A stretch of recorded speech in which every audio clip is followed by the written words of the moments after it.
avion, la clasa 1, o doamnă e așezată lângă un domn.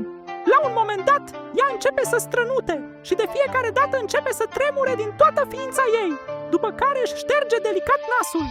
Istoria se repetă, la care domnul de lângă ea îi se adresează: mă scuzați, nu vreau să vă inoportunez, dar mi-e imposibil să mă abțin să vă întreb de ce tremurați așa de tare de fiecare dată când strănutați.